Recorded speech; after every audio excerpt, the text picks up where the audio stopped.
everyone. This is Vinny here from InEvent. It's another year starting our InEvent Talks, our podcast. This is our first one of the year, and we're going to talk about event strategy. We're going to talk about event management and everything you needed to know to improve your events, right? To make your events even better this year with all the challenges we're facing, with especially pricing. We know how everything is costing more and more. So how can we make things work, right? And today we're going to discuss a really important topic to drive success for your organization. We need to think outside the box to develop experiential events to drive engagements at events. So this is our main topic today. We're going to have a very special guest that has more than a decade on the event industry. Every experiential event or activation you attend or read about is a result of countless brainstorming sessions. So, people behind the scenes that they're not showing up on the event floor, they are spending a lot of time on ideas, on different designs to come with those beautiful exhibitions, those beautiful experiences that we can go and see on those events in trade shows. So my guest today is John Wolff. He is the global events manager at Lenovo, where he leverages experiential and digital marketing tactics with the aim of enhancing brand engagement. All of us, we know Lenovo brand, how incredible they are with their products. So definitely, but they definitely have a lot of challenges to put a unique events, to tailor their events, to tailor their exhibitions, and we're gonna discuss all of that today and how he can come with like budget, the in-house needs, the event agency also helping him, and we're gonna discuss that. So thank you, John. You're welcome to be here, and Thanks for grab your having me. coffee, have your pen. We're gonna learn a lot today. Thanks for having me. Looking forward to the discussion today. Yeah, that's great to have you. And today you are talking from North Carolina, right? Yeah, Raleigh, North Carolina is where I call home. We've been here for about going on 5 years, so it's hard to believe that in this time since we moved down here in 2019, it's almost 5 years that we have been here. So originally from the Pittsburgh area, but we call Raleigh, North Carolina home now. Nice. Are you a Steelers fan? Rooting I for am, yeah. someone for the Super Bowl? You want to both teams lose? I have no dog in the fight there. I think it'll be a good game, but I definitely say the 49ers I'm pulling for. And the Super Bowl is a great topic for experiential, right? And also the commercials. It's probably two things. If you are in Las Vegas area, you're definitely gonna see a lot of things going on with different brands to take advantage of this moment. Is there something in particular that you remember from Super Bowl that you learned from a specific experience? Not necessarily to learn, but I think it's really that's the momentum, for all marketers.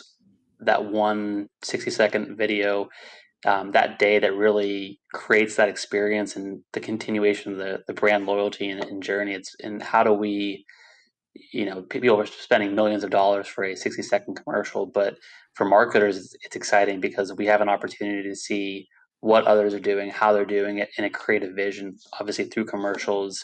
Um, but it's exciting to see, what everyone is, their latest vision or story that they're telling via the Super Bowl and the ads. Yeah, I was definitely looking to the flight cost to maybe eventually be there, but it's a I little bit saw of a TikTok the other day that was like a cheap seat is all in flights, hotel, I think 20 to 30,000, and the a. higher end is like 60,000. I'm like, there's no way that I would ever be able to afford that lifestyle. So if you can afford that, props to you. Now, I was just thinking about being there, like not going to the stadium, but being in Vegas, Just being in watching Las the game. Vegas. Yeah, Yeah, yeah. see the things outside that is probably way more affordable than going to the game. No, going to the game, Well, and, maybe and watching. even the Sphere nowadays. So I don't know if you've been to the Sphere in Las Vegas, but I was there for CES towards the beginning of January. Got to experience that. While on the topic of today's conversation being experiences, I learned that and this might not be factual, but it's pretty penny to have the advertising on the outside of the sphere. Um, and even the immersion and the experience inside when you're getting to experience that. There was this, if you've been to Disney, and for those listening, familiar with Soarin' at Disney World in Orlando, it's almost like that. So instead of lying, or it's not, it's like the Soarin' ride at Disney on steroids. So you have this full 360 view. Talk about experiences there. So Super Bowl Sphere, definitely a lot of experience in Las Vegas for sure. No, yeah, it's remarkable. Like I went to U2 concert at Okay. this year. We brought some Also, you lucky know, winners with InEvent. Yeah, it's incredible. I left the place thinking like I need to come back. That was not enough, just one time to no, be here.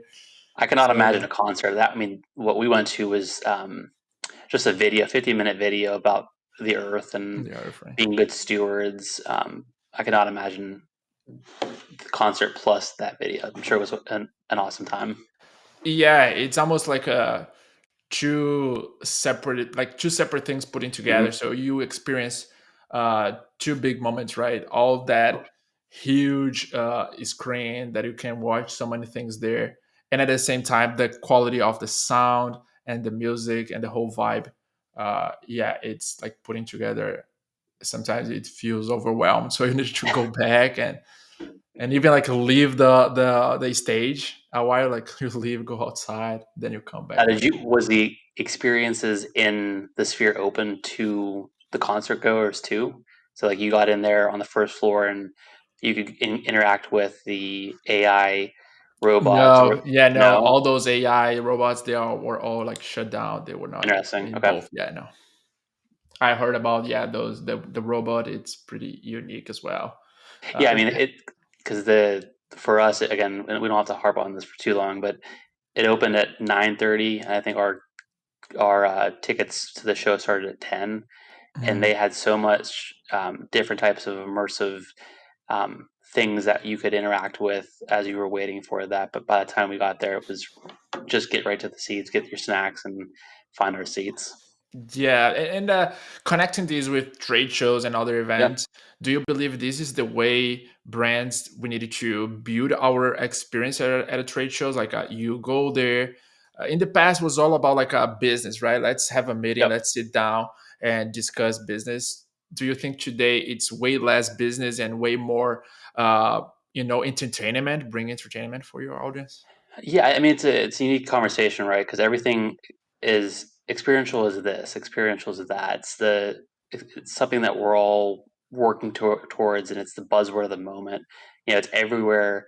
But for folks like us who work in events, it almost feels meaningless, right? And that's kind of contradictory because everything about what we do in events is an experience, from the conversations that happen beforehand through digital marketing. You know, what does our email campaign look like? What is our social? Even to everything about the way that we are designing booths and creating that experience when they get to the trade show or to the event. You know, how are we driving interest, creating that experience, creating a little bit of a mystery for what we're doing there, to then showcasing the latest um, technology or innovations. That might be through a product demo. It might be through an immersive, um, video wall, screen, digital. So I think it's just about welcoming people to our brand and creating these opportunities for engagement and connection. But definitely, I don't think that we need, when I hear your question, do Mhm. we need to be the Sphere or do we need to be the Super Bowl? Yes, to an extent within reason. We don't want to create things that are going to below the budget in Q1 or Q2. I think it's how can we keep the story consistent through that experience, and it might be that we spend $20,000 and that's all we have, but that's can be used creatively through social. It can be used through the on-site experience. And I know that's for some that's not a lot to create an experience, but don't define what your experience is by the budget that you have. Create Mhm. the experience on the emotion that it's going to solicit. That's very interesting, and that's true. So this was some of the things you were thinking when you come with the CES experience, right? Because did you have both, like a the actual trade show and an outside area? How was it? Yeah, so again, my business unit is the solutions and services group arm of Lenovo. So again, there's the hardware, the commercial PCs, there's the infrastructure, and then there's the solutions that tie into the hardware. So right there, and then I'm kind of at a disadvantage in the sense of how do I have a physical piece of product to show? I don't. I have a service that tags with the hardware. Mhm. So, but to your question, what Lenovo did as a whole was um, we had Motorola within. So Motorola had their own booth within CES, and then what we did back in, gosh, I mean, 2017, 2016, early, well before I was here, was a buyout of the restaurant or a restaurant in Las Vegas, and so that's what we've seen other companies do to create the experience outside of the booth. But what Mhm. we did within that was create this ecosystem, this experiences as they walked in. Um, they could see the latest demos or experiences from what we developed from our race course back in October with Shaquille O'Neal. Um, and it's really an opportunity. Back to your initial question, are they coming in for business meetings or experiences? Both. So for us, it was a by invite only to our showcase at the restaurant. That's where we then leveraged opportunities to have business meetings. But then while they were there, they had the opportunity to also kind of see what are we rolling out from our new ThinkPads, or what are we rolling out from our new solutions. Nice. So how was it working with Shaquille O'Neal in that It was event? yeah, you know what, super humble person. Did There's he definitely play, because he's a DJ as well, right? Yeah, DJ Diesel was his stage Diesel. name. And when you see, go on TikTok and you'll see him at concerts, peeled away that, and we kind of had those early conversations with his agent and management that this is not the Las Vegas party goer atmosphere. These are all CIOs, senior people. How do we make this experience? Because this was a CIO reception, right? So it was typically the likes of a casino night, or it's an opportunity for us to have a few drinks, network, conversation. So when we came in and we're like, we're going to have Shaquille O'Neal as our DJ, what we were then outfitted was, how do we connect this back to what Lenovo is doing? How do we make the sports connection? Because yes, we can have this great DJ, Shaquille O'Neal, but if we don't make the connection back, people are going to just go here to see Shaq. And so what we did was, and we can certainly share the link to our YouTube video, we created this 10 by 20, 8 by 15 really, race course. And that tied into what Lenovo is doing with Formula One. It also represented the end to end customer journey that an enterprise or a customer attendee, whomever, can engage in this fun way, have it's a slot car race so they can relive their childhood. Um, Experiences, and also learn about what Lenovo is doing from hardware to solutions. So again, that was that connection back, because again, it's good to have that. We have Shaq here, but what I want that emotion to be is this fun, engaging experience through the slot car, this experience of this high end with Shaquille O'Neal as the DJ, and then they leave knowing, okay, I know that Lenovo is X, Y, and Z after this event. Versus, okay, here's this DJ, then I grab my drinks and I leave.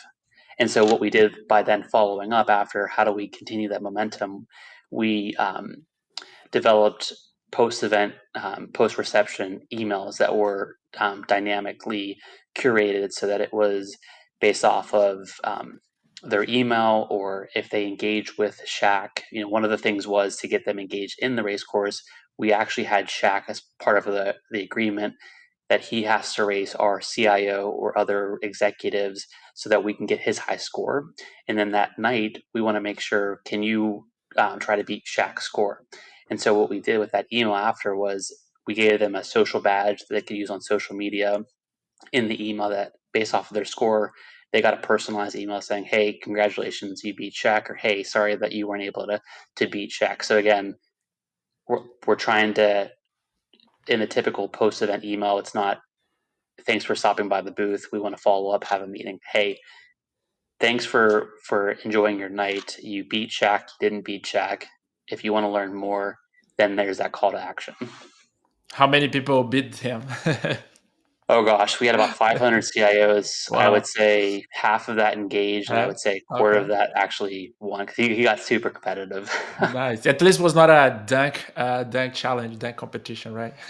Like no one Yeah, will it wasn't. It was a fun competition, but it wasn't as though it was. You had to do basketball, right? this. Yeah, yeah, Like no one will beat him on basketball. That would be fun. And how was the outcome for you? That was your expectation, like half of the audience to engage, maybe more or yeah. less, I mean, or it was good. It's always right. It's always hard to tie. How do we see the engagement? What Mhm. tying back to email marketing? What's the open rate? What's the click through rate? I think for me on site, it was a success in that we started the night on a kind of a rough start, right? Not in the sense of anything logistically went bad, but these CIOs were all just kind of standing. And so I think had we not had the um, persona of Shaquille O'Neal grabbing people, not grabbing people, but welcoming them up on stage with him. We started the night with everyone just standing up, looking like, okay, what do I do? To everyone is on stage, enjoying themselves, taking selfies. So for me, that was a success. And then part of our job in that follow up, what we also did from the marketing email, we then had our CIO send these personalized emails. And we had a few open and meetings that had been established. So it wasn't as though it was a not for nothing, but it's dependent on what we consider our objectives and targets. Is it more important for us to have that emotion and that experience during, or are we solely looking at the data, quantitative and qualitative data after Mhm. with leads or open rates? So it depends on the overall objectives. But for me, it was a win for what we were able to do and that experience that we were able to provide. That's awesome. And if you could share with us, how long did you take to have the initial idea of the CIO reception until the day Yeah. of the event? How long was this process? And how big was the team behind that? Was only you and two, three more people, like as the main brains, or how was it? I don't know if people that are listening can see my smile, but you know, for those watching, it's funny, right? So we started the conversations in June. The event was in October, so 2 3 month window. Um, Wow, yeah, so best that's case crazy. scenario, sometimes we have several months. Worst case, we have 2 to 3 months. And so the opportunity presented itself. Um, Me, the type of marketer that I am, always say yes to the things as they come up. And certainly we need to work to make sure that we have internal buy-in from stakeholders. We can't be operating in a silo because ultimately they control the budget, not us. But fundamentally, 2 to 3 months to from start to execution, we had about a team of um, 5 or 6 people. So again, we have the event team from Lenovo, and then we partner with Event Strategy Group, who helps and is a close partner for Lenovo to really activate some of that. So they took off some of the logistical components. We provided the overall strategy. They kind of helped us develop the overall contracts with the agent, the set list. We gave the guidance, and then they helped us execute. So did it in 3 months and had a team of about 5 people. That's yeah, that's very intense. And this is the beauty, but also some of the hard part of our industry, right? Yep. It's very intense. You can come with something such a unique experience that people are gonna remember me probably forever.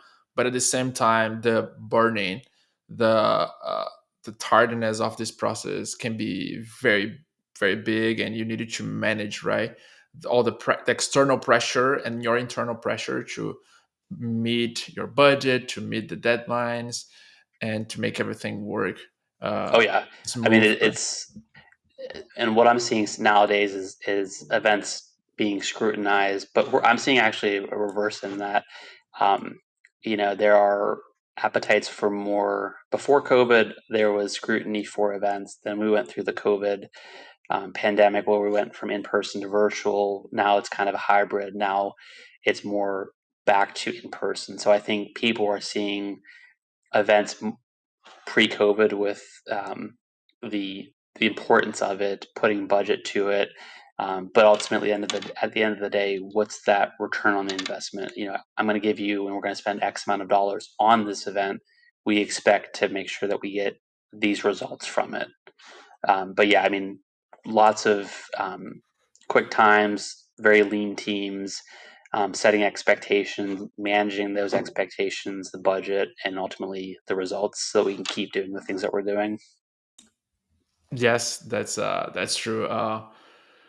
Because at the same time, as you mentioned, right, we are coming from a post-pandemic world where Mhm. we get into everything being remote, everything online. We know, especially on this level, right, the level of you were dealing with, like CIO level of Fortune 500 companies. Uh, we do business with people that we know, that we trust, that we have a deep relationship, and the best way to build that is using events, right? We can Yep. do a lot of things, like we're doing this podcast online, but I've been doing also podcasts in person, and the in person experience, it's usually 10 times better. Of Yep. course, it takes more time, it takes more money to find a schedule. It's sometimes difficult, or even the place, right? I'm in New York, you are in Riley, so uh will be harder for us to meet in person, but we know if that's something possible, we're gonna make that right to happen. And events is all about that. uh and Well, and one again, that's where topic, yeah. it's, and sorry to interrupt you. I mean, that's where it's that experience could be this sort of a podcast, and then by listening to this one, it's then starting that customer journey and really loyalty, and from there it's okay. I know that InEvent or Lenovo is at this event. That's that second or third touch point in the customer journey, so that when they're at the event, it's not as though we need to. There might be some educational for attendees, but then there's also the attendees that are coming that they've seen a company there from previous years. What are they showcasing differently this year? So it's the arsenal of the experience, from again podcasts to web, to Zoom or webinars, to the in event or the actual event. So it's definitely a good thing to have that toolkit. Nice.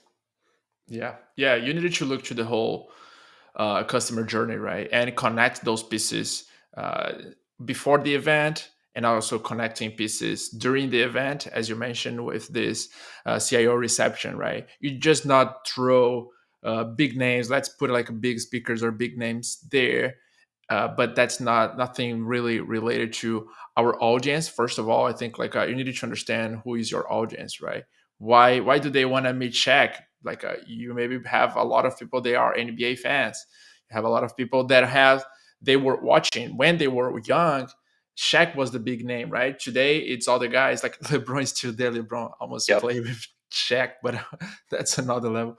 But we know your audience wants to meet this person. It's a good reference, and how you connect sports with your business, with Lenovo uh, products, right? Absolutely.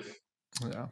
And do you have a big like how can I say that, like big fights with all the stakeholders when you're like I want to promote our product this way, and they say, hey, but this is not exactly how our product works, and you are going too much, ahead of especially now with AI and some technologies, right?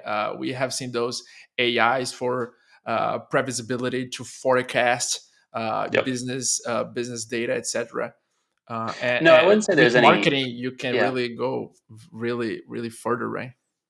Yeah, I mean, marketing is a great vessel to really allow for that continuation or that strategy, or what are we doing to amplify our voice. And I don't think as though we're not necessarily in-house fighting. I think each each business unit has their goals, and as we either focus on the events that we are doing for our respective business unit, or working with cross-functional teams or the other teams to really maximize, if we're going to an event all together, how are we showing up so that the customer sees Lenovo versus a specific business unit. So at the end of the day, back to the customer experience, what are we doing to show up at an event that's innovative, but allows them to see the brand versus a specific business unit, and ultimately creating that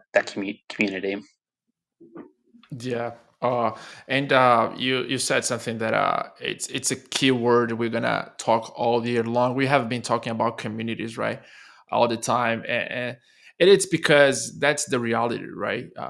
All brands, all business, we want to have our community of people that they connect for the same purpose. They connect because they have similar challenge, they have similar interests, and you want to be a center point of connections. You enable those connections, you allow them to come together and do also their own business on top of that, right? It's not just Mhm. like a we are doing everything alone, because we know we cannot do anything alone anymore. You needed to empower people to do business across your community. How do you see that? Do you see that is something? It's, of course, it's not easy to track, right? How they are doing business, but do you see people talking to you, say, "Hey, I came to your event, and that really opened new doors for our business"? Do you see that those conversations? Do you hear? Yeah, I mean, we definitely see the conversations happening through the various teams that we have internally. Because again, a lot of what we do from an event side ends once the event is over, so to speak, and we have this handoff with sales to continue that conversation. So it's almost that first touch point while we're at the event. Um, but funny story here. So I was at an event in Barcelona, and we were approached by just an attendee that was at the event, and they came to us and said, "Is Shaq going to be here?" Mind you, this is in Barcelona. The event that we had was in Orlando, so we've already built that community around what we did at the event and fostered this experience that went global. And what I've chartered our team with this year is really, how do we, the question I've been asking is, what is our next Shack moment? Or back to the race course, what is our next race course? Because if we're not being innovative, if we're not driving the sense of community from the things that we are doing, as far as um, these demos, these experiences, that's where we're kind of getting stale. And so that's where, to the initial question, let's build these experiences that create a sense of belonging. And even with the trade show, it doesn't always have to be high level market message, pretty graphic. It can just be as basic as the attendee that you have from the company that is really a go getter. Um, experiential marketing does not have to be this grandioso of this. Again, back to the start of the conversation, the Super Bowl or the Sphere. It can Mhm. be as easy as starting with that employee that is a go getter, that's really wanting to do good by the company, or just as a genuine person, creates a sense of belonging. So the people that we have that surround us and help us in the event is what helps us really enable what we are doing to create that experience and overall community. That's yeah, that's the beauty as well. Like you create a high standard, so now how can you overcome that high expectations from your community without like a breaking the bank, right? Like Yep. going over your budget in just one quarter. You have 4 quarters to run. You need to know how to spend your money wisely. And one aspect about that is the two things, right, that is very expensive or any events: catering and housing.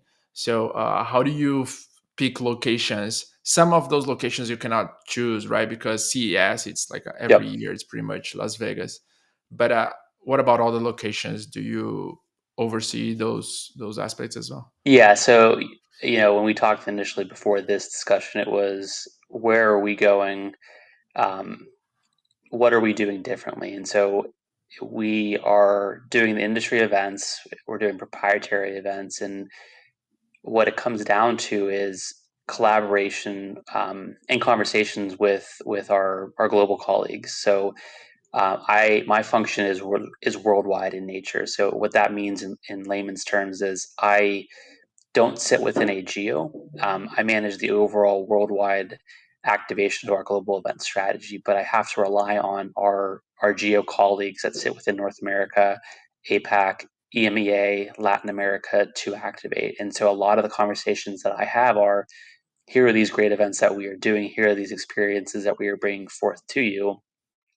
If they're not bought in, if I haven't built this relationship. So again, we're taking it outside of creating the experience to a human nature where we need to foster a trust from worldwide to geo with this collaboration of our colleagues, our internal stakeholders, to agree to do these events. But then what also from a strategy perspective is how can we make the most impact, make the best experiences with certain countries in EMEA or within North America, Latin America.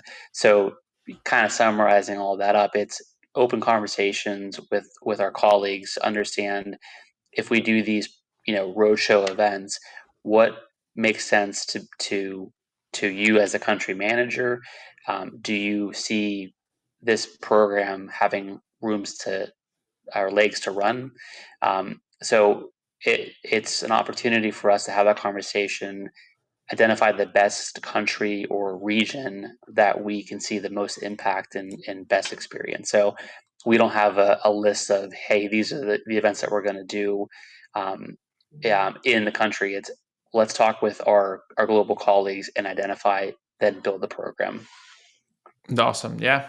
Um, it's definitely a huge challenge to put everything in a global scale, especially you need to understand culturally, right? Each region, as you mentioned, EMEA, APAC, how exactly they want to connect on those places, from food to hotel, right? Absolutely. And the time zone, right, to manage everything. So do you keep your work hours always the same? Probably not, especially when it comes close to some No, events, right? You just and need to flip. balancing a child family. Uh, so it's you kind of get used to it, right? So global nature, global role.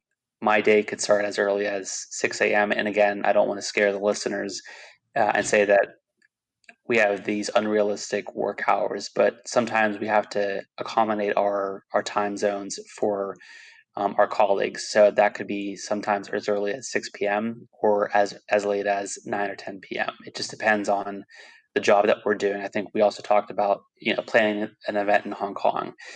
So they are quite a few hours ahead of us, and so what we are doing sometimes at 8 or 9 is having that handoff with a colleague to make sure that this is what we got completed in our workday. I'm going to kick it over the fence, so to speak, to make sure that the progress, can be continued or maintained.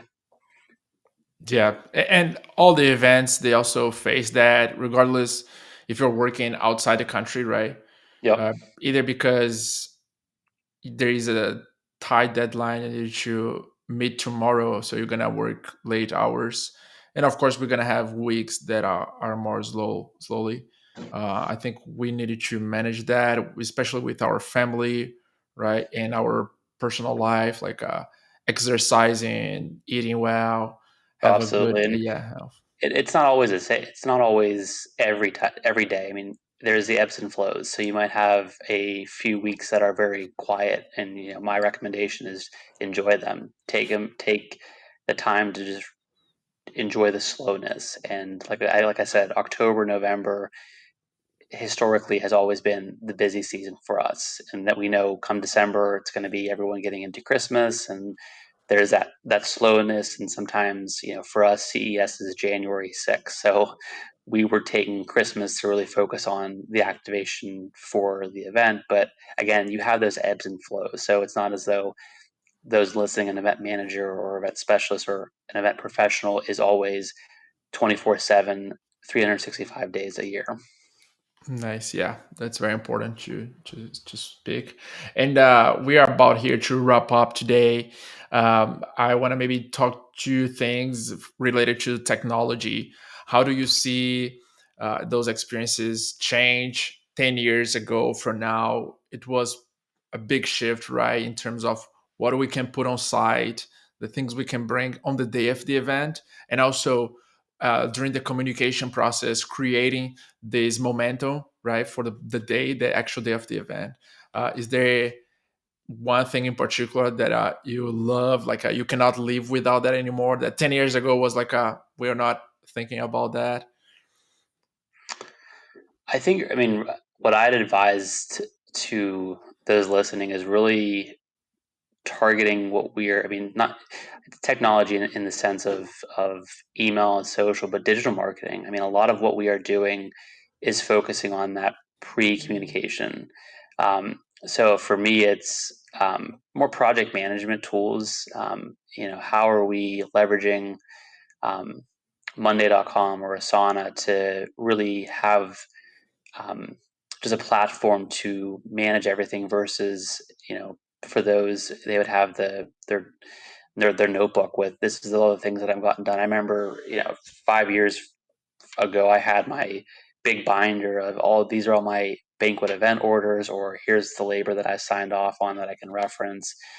For me, I just house that all within a single platform that I can grab from my phone, and I know, okay, this is what I have. So um, not tremendous updates.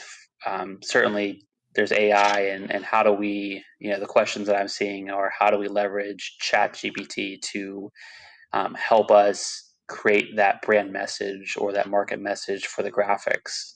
So I think, you know, devil's in the details there, as far as, not putting proprietary information in the search, because there have been studies and case studies that leaked information has been shared because of what someone has put in the prompt with the company.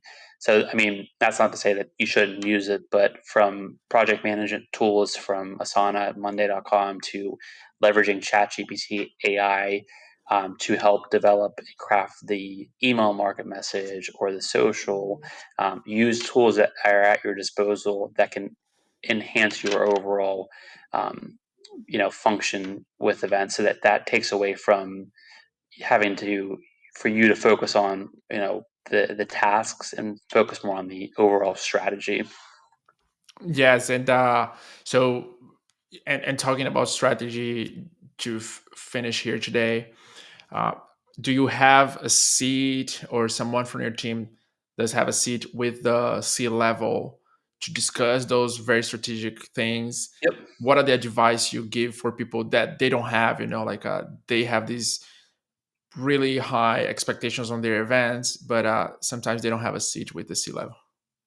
I think it's just selling up, right? So it's not necessarily, and this has helped me in the last 2 years. Before, I didn't have a seat or access to the seat level. So I think at the end of the day, it's working on your business acumen. So we're kind of leaving the land of experience to more of the business. And so how do you um, sell up, have that business acumen, so that when you sell the event that you're doing to your manager or their manager's manager, it's over communicating what the program that you are developing, tying in the overall execution, the strategy, putting that in layman's terms that's important for that C suite. Because I know we have the layman's terms for event professionals where we have all of the details. Get rid of that, have a one pager for what is the event overview. So include your sponsorships, or include what your KPIs are, your business objectives are. Do you have any presentations? How do you narrow this down to a single view so that if this C-suite looks at the deck, okay, here's that one pager for this event. Here's everything that's important to them.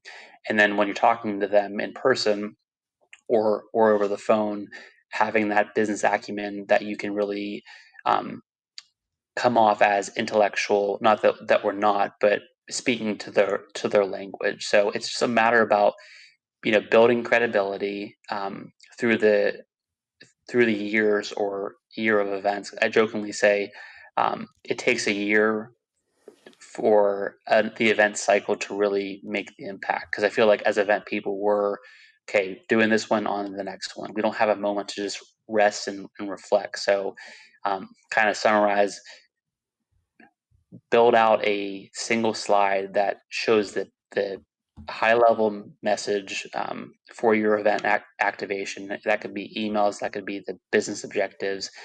Um, Inform your manager or their manager what all we're doing, and that could be via email, and that could be a conversation that you have. Hey, I want to send executive this information. Are you okay with that? And then just kind of keeping that momentum, those open conversations, that gets you the seat at the marketing town hall where you can present on this. So there's a number of things, but these are kind of the things that have helped me over the last few years here.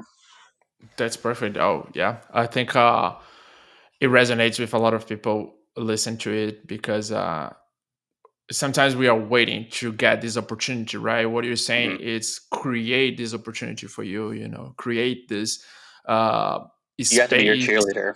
Yeah, Exactly, yeah. Create this space where you praise yourself as well, but you bring people to your table. Like, don't wait for them to bring you to their table. Make sure they can come.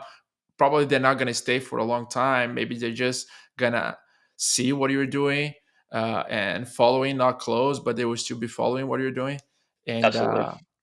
in a specific moment, in the right time, they will ask you to come to their table as well, to have a seat and And be show up. yourself. I mean, don't try to act and be someone that you're not. Be authentic, be humble, but at the end of the day, make sure you are being an advocate and a cheerleader for the events program you're developing, to make sure that the funding is there, the resources that are there. Don't feel as though it's something that you shouldn't be doing.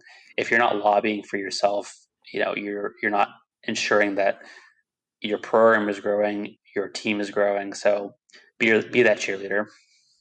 I love that. Yeah, that's perfect. Awesome, awesome, John. I really thank you for your time. That was cool. I That was a good could conversation. easily, yeah, I could easily stay here for an extra hour, talking all those ideas, bringing some ideas for your next race, for your next check. Yeah. We can probably do this outside camera. But thank you so much for all those insights. I hope everyone listening also take notes, watch again. This is going to be available later on demand, so you can watch and over and share with your peers as well, share with other event managers, event strategies. And And if you have yeah, questions, find me on LinkedIn. I'm happy to connect. And we need an event tribe. So it's not as though we should be all working in our own on silos. We need to exactly. stick together. Yes, exactly. I think this is what we needed to embrace more. Our community, the event community, this is what we want to uh, build, because event organizers, event strategists, we are ruling so many great things in the world. Of course, we are behind the scenes most of the time, but yeah, we need to get our credits and also share those ideas. This is the way we can improve what we are doing and Absolutely. reduce the stress level, reduce all these painful moments. Love it. Awesome. Thanks for having me again. Thank you again, and thank everyone for listening us to our InEvent Talks. I be with you soon with another great guests. Thank you.